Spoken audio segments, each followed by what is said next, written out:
Welcome to all of our kitchen conversation. It looks like we're now live on Facebook with our Facebook friends. Awesome. Well, welcome everyone to Kitchen Conversations. Thank you for joining us on this incredibly sunny day. So I know everybody has probably been outside or thinking about getting outside, but welcome to my kitchen for the next 30 minutes. I'm excited about today's show. We have some amazing students from districts in the North End with us to talk about reopening. So of course, before we start, welcome. If you guys have a beverage, kombucha or a cup of coffee or a cup of tea, just cheers. I wish you guys were here with me live.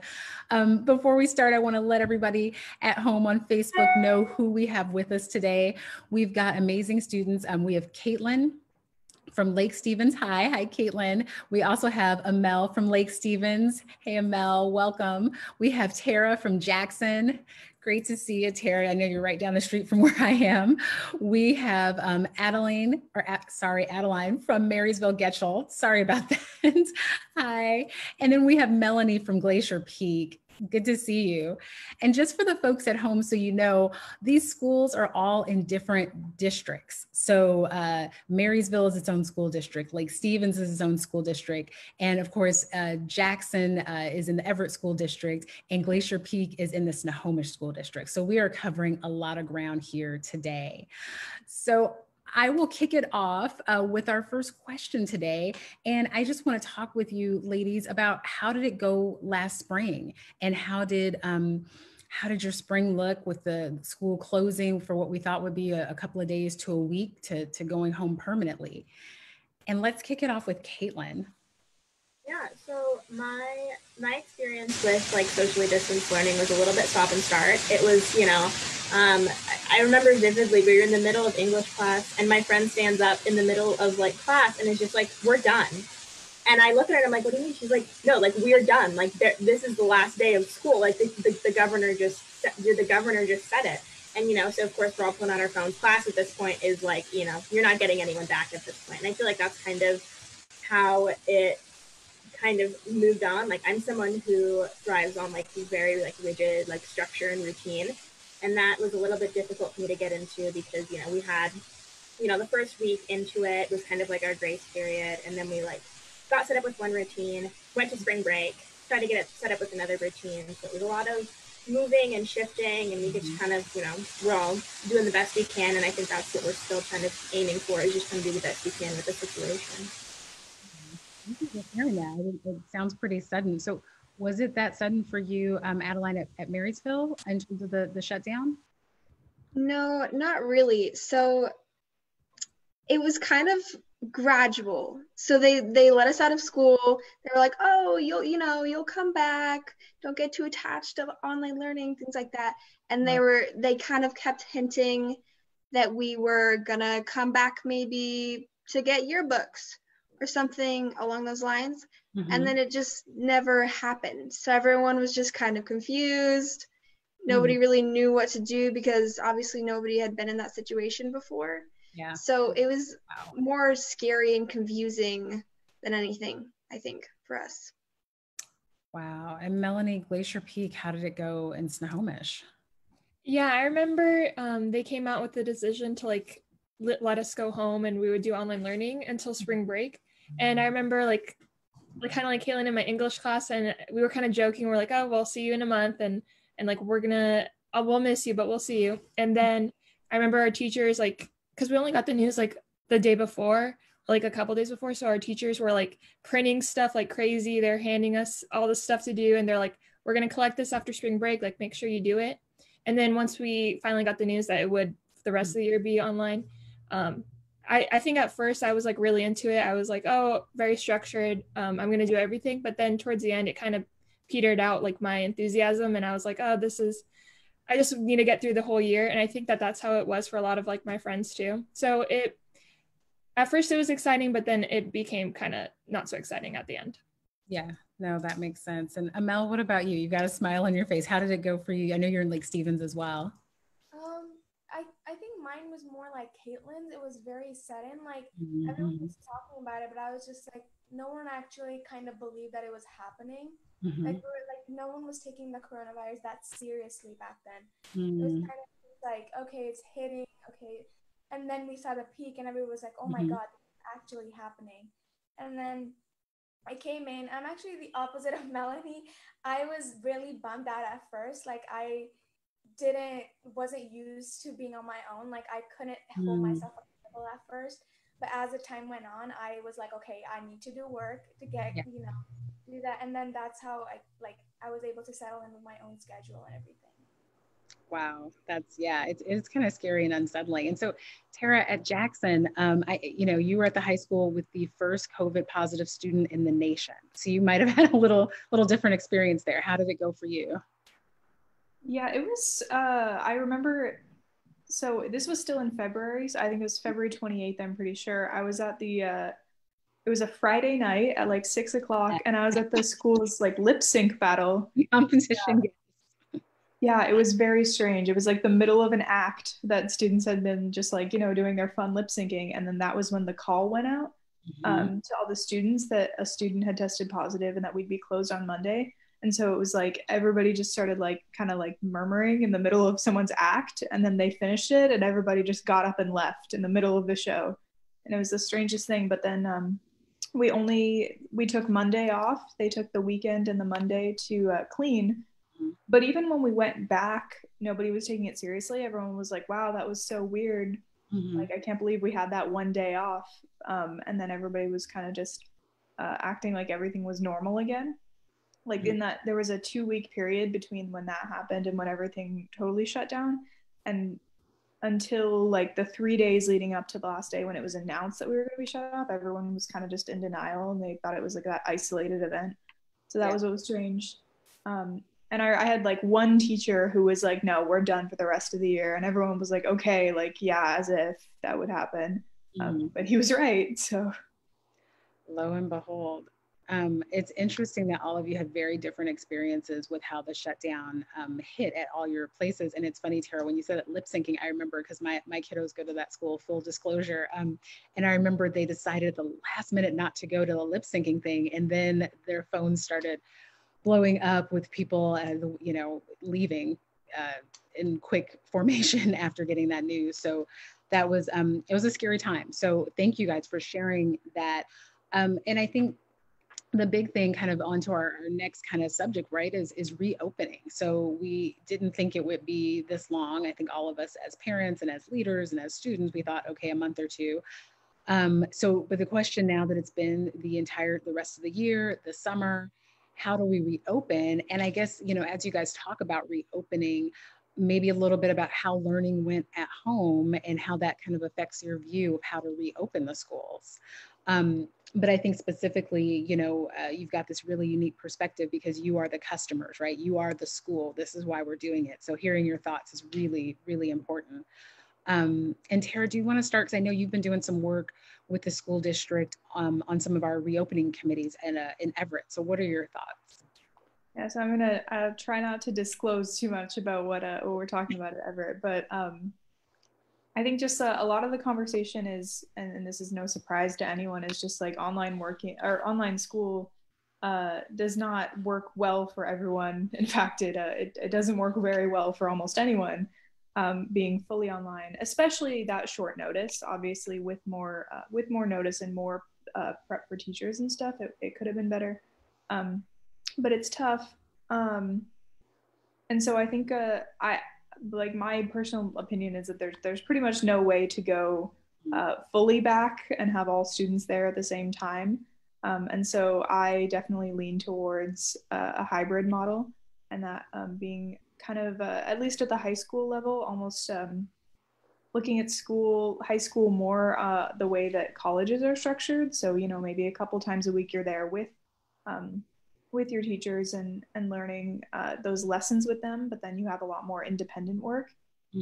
Is kind of what I'm leaning towards because like Caitlin was saying at the beginning, like I thrive on a rigid structure and knowing what I'm doing. And so the hard thing about all online for me was obviously like I know that I'm a full-time student, and I knew for those 3 months like I'm a full-time student, and the equivalent of the work that I should have been doing should have been 6-7 hours a day. But when you're at home, you're a teenager, you're waking up later and you have extracurriculars that are not that are like, oh, well, students aren't in school now, so we can schedule things during the day. And then it becomes almost like school is just this extra thing. It's not your whole day anymore. It's just a part of your day, or a thing that you could maybe do, or you could choose not to. And so that's what becomes really difficult. So I guess a hybrid model would also help with that accountability of being able to see your teacher at least sometimes, and so that they can check in, at least once a week and be like, hey, how are things going? Or, hey, I noticed you weren't doing a lot of your independent work, and having that in-person accountability. Because it was very possible in the spring. And I know some students, unfortunately, were able to just stop doing school altogether. And then there's nothing that, you can really do to stop that when you're not seeing those students in person. That's true. Well, and Caitlin, she mentioned your love of the schedule, and I'm with you there. I like a good solid schedule to know what I'm doing. But what are your thoughts about reopening and kind of how things ended grade wise or learning wise last spring? Yeah, so for me, it was all about like trying to set up a routine and trying to kind of like instill some sense of like what I thought normal was back into my day. And, I found that it doesn't really happen with online learning because, like Tara said, it's so different trying to go from, an all day in-person experience to converting, everything happening through a computer screen. And, obviously that's going to get better now that we've had a whole summer to think about this and, kind of do a little bit of trial and error.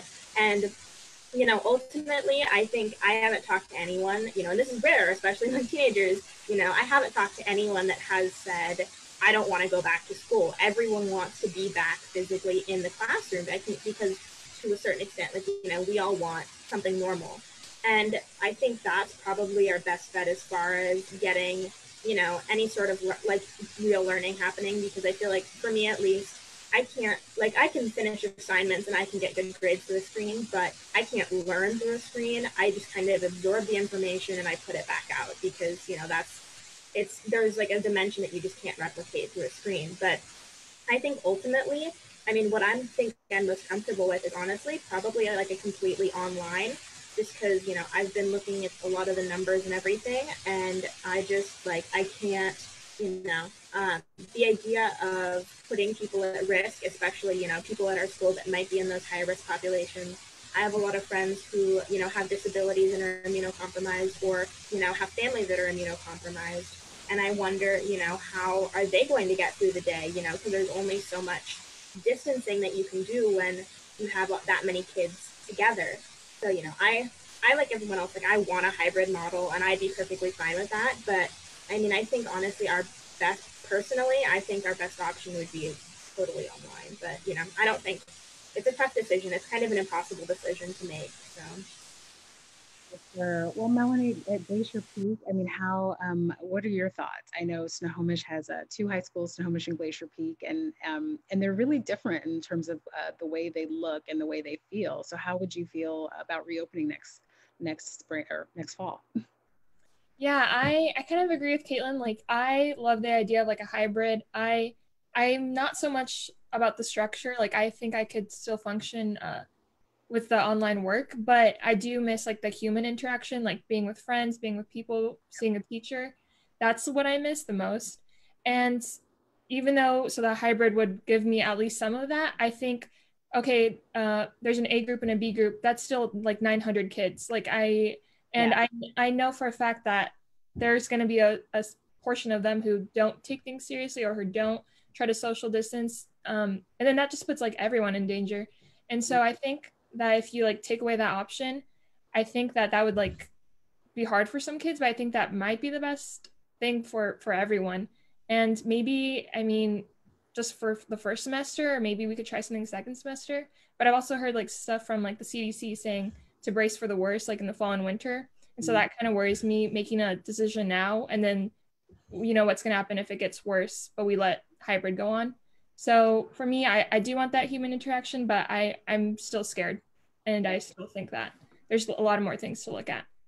That's a good point. And Mel, I know you're at Lake Stevens as well. What are your thoughts? I totally agree with Caitlin and Melanie on this one. I feel like I would love that theme.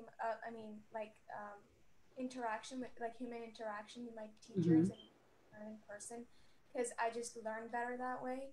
But is that worth the risk of putting hundreds of people and thousands of people in danger?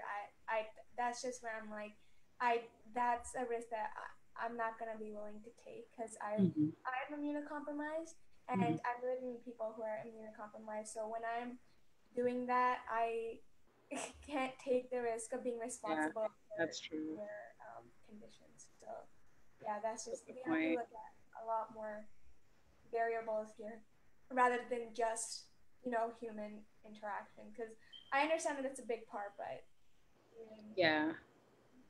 No, that's a great. I'm glad you brought that up because there are a lot of students who are immunocompromised, and it puts folks in a difficult position.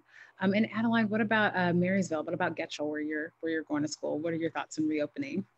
Yeah, I think that definitely the Mm-hmm. safest option would be completely online, but I don't think that that's realistic. So I think maybe we could do some, obviously a hybrid, but I think maybe we start the year online and see how it goes. I think maybe that's a little bit safer because if our numbers can go down and things can get better for, people as a whole, then we can start worrying about accountability levels and mental health of students and things like that. I think that the physical safety of people has to be put first. Yeah, that I love this conversation because this is the exact conversation going on in all of the work groups and just Zoom PTA meetings and things like that. There's so much out there, and even as even today when I woke up, I saw that the Kent School District has decided to do just that, do an online for like the first month or so this fall, just to see how it goes, see where the numbers are. And a lot of districts are announcing hybrid options, and a lot of districts like Everett and some other ones are just saying we're going to wait until we're going to release our plans in a few weeks now. But thank you so much for sharing your thoughts on that. And I think the other thing that it's led me to another question is kind of what's the impact on your families, on the families of your peers. I know there's a lot of working families out there who, if we do even a hybrid option, it's going to be a big impact. And then also in that extracurriculars, because again, with a hybrid or online option, you're not having necessarily the same extracurricular opportunities that we would have in a traditional school year. So just let me know your thoughts on that if you've got any stories or any impacts and extracurriculars. So I'll start with you, Melanie, for Glacier Peak. Okay. Yeah. I know that's something I'm looking toward like for in the future is like a job. So for if we were to go completely online or hybrid, so I could work in between. And then also for extracurriculars, I think I was thinking about this the other day. I mean, I play tennis, and so that's something that I didn't get to do last spring, and that I'm not sure what's going to look like this year. But I think other extracurriculars that like I'm involved in were like brainstorming like new ways that we could do it. For example, like ASB, we did some virtual events this spring. And so there's like ways that we can still do stuff with some extracurriculars, but it's definitely like limiting, and it's definitely asking people to like brainstorm and to problem solve in a way that we've never done before. But I think that there's definitely going to be some that you can't do, like sports and athletics. But I think there are some ways that you can kind of adapt them. So I mean, that's just some of my personal experiences with those. Yeah, thank you for that. And thank you for mentioning tennis and the sports that were canceled in the spring, because everything kind of got shut down. And Amel, what are your thoughts on extracurriculars and things like that? I also play volleyball, so like my thing is, I mean, my sport wasn't canceled. I played my season, but we usually have weight training throughout the summer, and we didn't even have that. And it's usually a fall season. My brother plays football, so that's just kind of our sports have been kind of. We don't really know what's happening, or whether we should even train for them properly. Yeah. Like, I don't know if we should put in the effort of training with building our endurance and building our abilities so like we can be better when we might not even get to play. Yeah, oh, that's a good point. Is it worth it? Yeah, and like with work, I think my dad works and my mom stays home for now, so that wouldn't really affect us. But that's just the immunocompromised amount of people that are in my family. that's the part that really, really scares me. That's the because part that's stressful. yeah. Yeah, that makes sense. Oh my gosh. Well, Tara, what are your thoughts about the impacts on families and extracurriculars? I know it's so I guess I have a couple things. So it's tough with parents working from home. Sometimes trying to figure out, like, my dad is like a very loud talker, and so when he's doing, his conference calls for his job, like, that can be difficult, trying to, have several people in a house at once trying to all get their work done. Even if you have separate rooms, that gets tough. Loud. With extracurriculars, yeah, I play lacrosse too, and so our lacrosse season was we had like 2 weeks of practice and no games, and everything was shut down, and that's hard. And even with outdoor sports, I don't like, logistically, that's really difficult. Even though some of those sports are opening up right now, for select teams and things like that, I don't know how that is going to work. One of the things I was most upset about isn't through schools, through the YMCA, but I do kind of like a mock legislature program, usually down at the Capitol. And that's like my favorite thing in the whole world. And we didn't get to go down to the Capitol this year. And we did do a virtual conference, which was cool to navigate that. But that was upsetting. And so it's things like that. I feel like a lot of extracurriculars are like this, in the sense that, like, they lead up to one big event. Yeah. Or they have, bigger events throughout the year that's what people get excited for. Like, I also do speech and debate, which is in the fall, and like there's tournaments and things like that. And so I feel like, even though you can figure out, creative ways to do those events, and obviously you can have like club meetings or extracurricular meetings over Zoom. The part that is really hard is that, like, most of those things lead up to one bigger event or one bigger conference, where you get to, meet other people from other places. So that was what was hard about this year for me. And so I guess just figuring out, like, ways that those virtual conferences or tournaments or whatever it be, things like that, for me personally, to make those, like, as engaging as possible, and to make kids want to go to those, is really important. Yeah. And figuring out new ways to have even meetings, because if things are all online, obviously those have to be online, but even if it's a hybrid model and you're only having part of students on campus at a time, obviously those would still have to be online, because you can't just have half the students in a club be there. So that would be hard. Well, I'll tell you, you hit on something I forgot, but I loved so much in high school. I was in youth and government as well, and taking that trip to the Capitol every year. Yeah, it was like my favorite.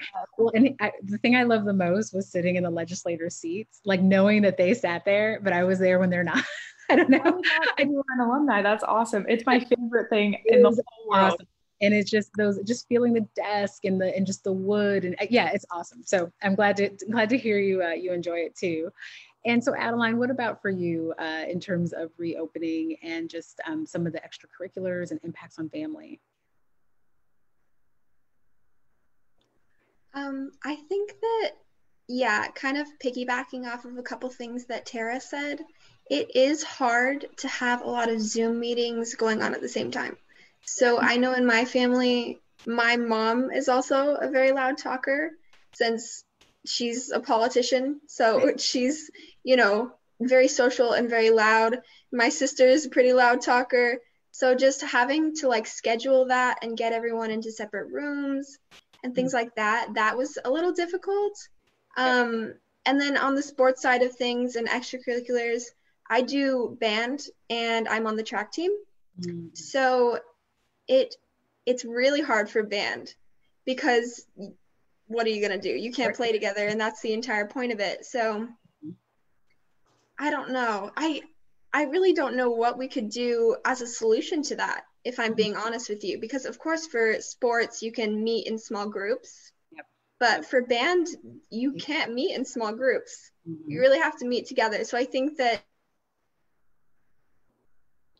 definitely in an online model, band would just kind of be cut out of that equation. So I think that would be interesting. That would be hard. And I feel you there too. I've got some of my kiddos love musical theater and choir. And those are things it's, how do you do that virtually? Well, Caitlin, what about you? What are your thoughts on, just the family impact, extracurriculars? How is it impacting you? Yeah, so my household is pretty similar to a lot of other people on the call. You know, I have my dad works from home, and my brother is doing online. You know, he's 2 years younger, so he's doing, running through all the same challenges and everything. And it's been a lot of the same things. We've had to learn very acutely how big our internet bandwidth is, and who can be on Zoom calls at the same time to make everyone's day work. So we've been dealing with that. As well as far as extracurriculars go, I'm a DECA kid. So we had our state conference in March, and it was probably the weirdest experience I've ever had because we had so many schools drop. And, we all still tried to pack into Bellevue, and it just got so weird. They cut down our competitions because so many judges dropped out. It just kind of felt almost like post-apocalyptic because everything was so much more empty than it usually is. We had our opening ceremonies that are normally just absolutely packed, and we filled maybe half of the auditorium, which was just a weird experience. But, it'll be interesting to see how, sports and everything try to adapt. I think going into the fall, that's what I kind of like seeing is how creative people get. I was trying to start a chapter of an organization called Best Buddies, that works to create one-on-one pairings with kids with and without intellectual disabilities. I was trying to start that in March, perfect timing. So I tried to, was trying to do all that, and then all of a sudden, just hard stop on everything. And now, we're trying to take guidance from the state and from, Best Buddies is international, so everything's going to look different. And just trying to figure out how you adapt to not only everyone's needs, but, what's safe and what's not safe and what's safe and not safe for various groups of people. As far as like my other extracurriculars, like cross country, I've been trying to grapple with how do you train and, try to go on group runs and everything, because, trying to do 3, 4, 5 miles on your own can be kind of miserable. So trying to figure out, balancing, training with safety and, looking forward and thinking, is this even going to be worth it? Like I heard there's like a WIAA meeting tonight, and my dad and I are placing bets on, are they going to call it? Are they going to, what are they going to say? So yeah, that's where I'm at, I think, right now. That is so hard. Oh my word. You all are so busy doing amazing things. I just feel for you because I know all of the activities and sports you're involved in are so important. And so hopefully there'll be ways to bridge that into, into this new normal for the next year. We're going to kind of close it out with one last question. And I just want to know what you want folks listening to take away, because your voices, again, are so important. You're the folks that we're trying to provide for, that we want the educational experience to be the best possible and the safest possible. So if somebody's listening right now who's making a decision, who is a leader, who is in one of these stakeholder groups, what do you want them to take away? And we'll start with Amel and Lake Stevens. I think the biggest thing is safety of not just the students, but like the staff and the teachers and the janitors and the lunch ladies and everyone that come to school. We really need to focus on safety.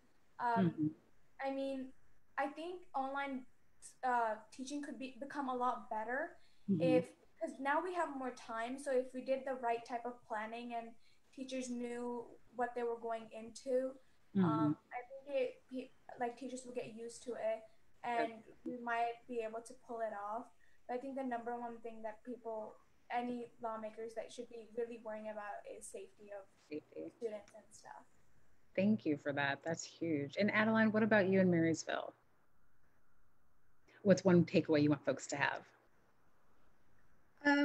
Okay, so I think, going off of what Amel said, it could be a lot better. Online learning could. And I think that it was probably due to the short notice, but the online learning that I experienced wasn't very engaging. It was hard to really get into it. And somebody said it earlier, you don't really take things away from it. You're not really learning. You just take in the information and spit it right back out into the assignments, and then you don't remember anything.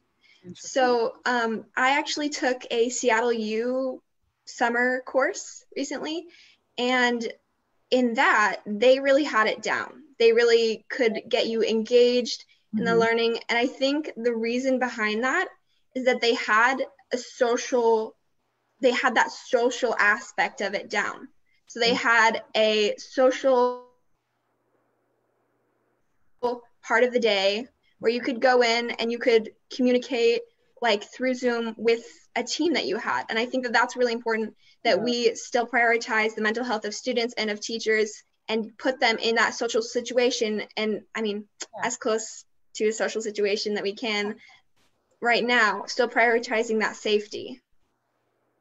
That's awesome. I hadn't, that I think having that social piece and building it into classrooms, even if they're virtual, that's a great takeaway. Thank you so much. Melanie, what about you at Glacier Peak? Yeah, I think it's important that whatever like they come out with, whatever plan, we want some like stability out of this. We don't want them to announce something and then say, oh no, now you're going back or something. Like I think that we recognize that it's important for them to like have a plan and stick to it. So if they need to take more time to like think of a plan that works best, I say go for it. Take your time because we want that and we need that, especially like as kids and teenagers. It's affecting all of us in the district. So that's why I want them to take away from this. Oh, awesome. And Caitlin, what about you? What's a takeaway you'd want the folks listening at home to take away? Yeah, especially for, whoever, anyone listening or anyone who might watch this in the future that's on, those decision-making teams and stuff, definitely just like listen to students. I think whenever you're crafting any policy, whether you're at the municipal, the school district, the, federal level, the congressional level, listening to the most impacted groups of that policy and making sure they have a seat at the table is, I think, what should be most important. And as far as like, teacher input and everything, like I have the utmost respect for my teachers and the work that they're putting in and everything that they're having to put up with. But at the end of the day, it's almost certain that they're still going to get paid, and students are going to be the ones, bearing the brunt of whatever decisions are made. So if we're not, given a seat at the table, at every step of the decision-making process, and our input isn't, not just heard, but listened to, then, there's going to be some consequences for us, because ultimately, it's the gaps in our, like, social, emotional, and intellectual, like, health and learning that, those gaps are going to impact us for a long time. So if we don't have that seat at the table and we can't, offer our input or are being actively asked for our input, then there's going to be gaps in the decision making. Thank you for bringing that up. I think it's huge to have the student voice and perspective at every point in the decision process. So Tara, we'll wrap it up with you. What are some takeaways you want folks at home to know and think about when they're looking at reopening in this conversation? I think this is a message, especially for, I guess, teachers, administrators, and parents, is being patient with students. And understanding that, like, if things are online, it's hard to take it, like, as a student, it's hard to take it as seriously as you would going to school every day, no matter what. And like, it's not just like, if your student is waking up later on like a school day, like, it's not like laziness. It's just that, like, that is not what we've been used to for, 10 years or however long we've been in school. It's completely different. Like, the mindset towards school is not, okay, I'm going to sit and like be on my computer for 7 hours. It's a lot different. And so I guess, teachers need to be willing to be flexible with students who have, different accessibility to internet, different working conditions with their families, and really just the difficulty of like being a student trying to navigate this is like, I don't think the teachers really can be as strict as they have been in the past on students, because it is so different. And parents too, understanding that, in a time like this, a missing assignment or waking up later or, missing some of the instruction time isn't a laziness thing. It's like, how do you even adjust to that kind of thing? So being patient with students and listening and like understanding how difficult it is for us too as students. Like, it's almost funny, but like, I saw a tweet the other day that was like, adults complaining about quarantine. It's like, I'm missing the prime time of my youth. What are you missing? Like being 37? Like, so it's things like that. Like, understanding how hard it is to adjust to this kind of thing as a teenager and as a kid. Yeah, thank you for that. I literally just took notes on everything you said for all of you, because talking about safety, talking about patience, talking about student voices, talking about the social piece of it and the stability, I think those are all amazing takeaways for everybody listening today on Facebook, and hearing it directly from the students and the youth that are impacted the most by our schools closing and also reopening. So I cannot thank you enough for having this conversation with not just me, but with the literally hundreds of people that are going to see this, and be able to be impacted and hopefully make decisions, keeping in mind everything that you have all shared. So Caitlin, Tara, Adeline, Melanie, Amel, thank you so much for being here today on Kitchen Conversations. Thank you to everyone at home. Thank you for tuning in. And of course, next Tuesday, right here, 3 p.m., join me in my kitchen for another amazing discussion about a kitchen table issue that affects your life. Ladies, have a great rest of your day. Thank you so much. Bye. Thanks.